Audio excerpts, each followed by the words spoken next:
조갑제TV 시청자 여러분 안녕하십니까. 2023년 3월 22일 오전 11시 24분입니다. 방금 검찰이 수사 착수 1년 6개월 만에 이재명 더불어민주당 대표를 대장동 사건 등과 관련하여 불구속 기소했습니다. 이 적용된 혐의가 사실로 드러날 경우 재판에서 아주 중형을 선고받게 되어 있습니다.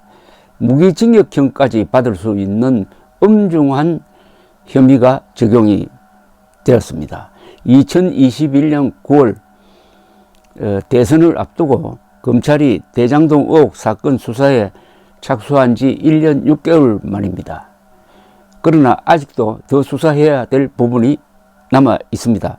검찰은 이재명 대표에게 특정경제범죄 가중처벌법상의 배임, 이해충돌방지법과 옛 부패방지법 위반, 특정범죄 가중처벌법상의 뇌물, 범죄수익은닉규제법 위반 혐의를 적용했습니다. 이 대표는 성남시장이던 2013년 11월에 정진상 전 민주당 대표실 정무조정실장, 유동규 전 성남도시개발공사 기획본부장 등과 공모하여 미래신도시개발사업 과정에서 알게 된 직무상 비밀을 이용해 가지고 천화동인 4호 소유주 남욱씨 등 민간업자를 시행자로 선정하도록 하여 2018년 1월까지 211억 원 상당의 이득을 취하게 한 혐의를 우선 받고 있습니다. 이거는 옛 부패방지법 위반입니다. 이어서 2014년 8월 정진상, 유동규 등과 공모하여 대장동 개발사업 과정에서 알게 된 직무상 비밀을 이용하여 화천대유 대주주 김만배씨 등 민간업자를 시행자로 선정하게 함으로써 2023년 1월까지 7,886억 원 상당의 이익을 취득하게 한 혐의가 적용이 되었습니다. 이것은 이해충돌법 방지법 위반입니다. 이때부터 이제 액수가 어마어마하게 나옵니다. 7,886억 원 상당의 이득을 취하게 한 혐의.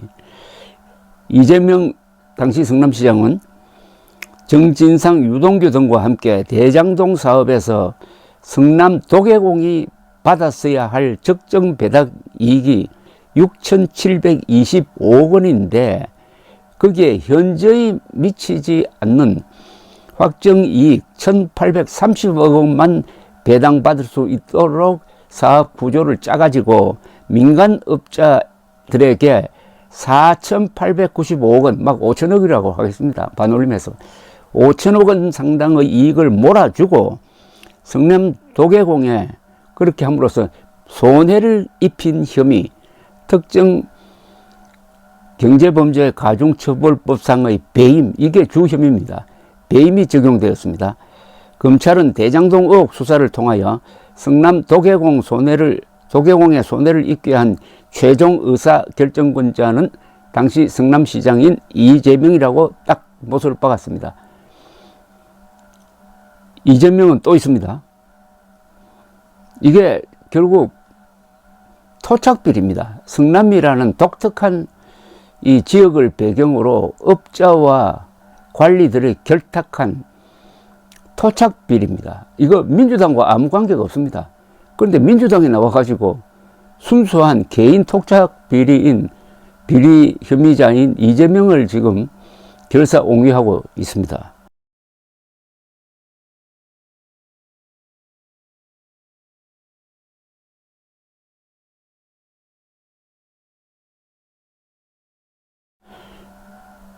이재명 씨는 성남시장 시절에 두산건설, 네이버, 차병원, 푸른 미래 프로젝트 등 관내 4개 기업의 건축 인허가나 토지 용도 변경 등 청탁을 들어주는 대가로 성남FC의 후원금 명목의 뇌물 133억 5천만 원을 전달하게 한 혐의도 있습니다.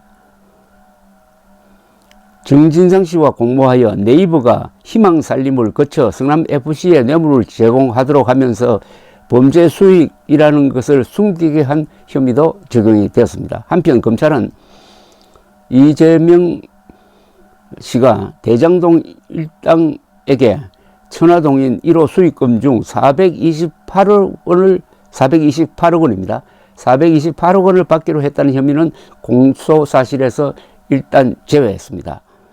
김용 씨를 통해 불법 대선 자금 8억 원을 받은 의혹도 이번 공소사실에서는 빠졌습니다.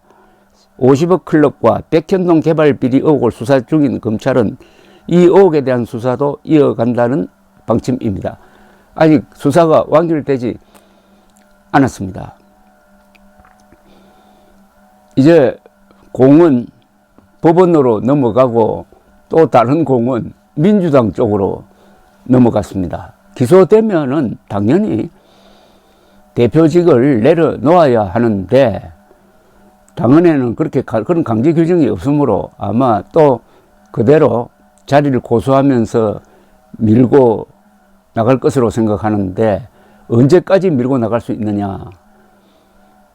내년 4월 총선까지 가느냐? 그 사이에 무슨 일이 일어나느냐? 민주당 안에서 자체 궤도 수정 노력이 어느 정도 먹히느냐? 근데 현재로는 여러 여론조사라든지 이런 걸 보면은 민주당 지지자들이 대부분 이재명 결사 옹위 쪽으로 기울고 있습니다. 이런 판이므로 분당이라든지 이재명 몰아내기라든지 하는 이런 사태가 과연 일어날 수 있느냐 하는 것에 대해서는 앞으로 미지수로 남아 있습니다. 한국의 정치는 미리 이게 예단하기가 매우 어렵습니다. 다만 확실한 것은 내년 총선에 이재명의 그림자가 짙게 드리워질 것이다. 민주당이 이 검은 그림자로부터 과연 헤어나올 수 있느냐 하는 것은 결국 국민들의 마음에서 결정이 될 것입니다. 내년 4월 총선도 결국은 우리 국민들의 수준을 결정하는, 어떻게 보면 국민들을 심판하는 선거가 될 것입니다. 감사합니다.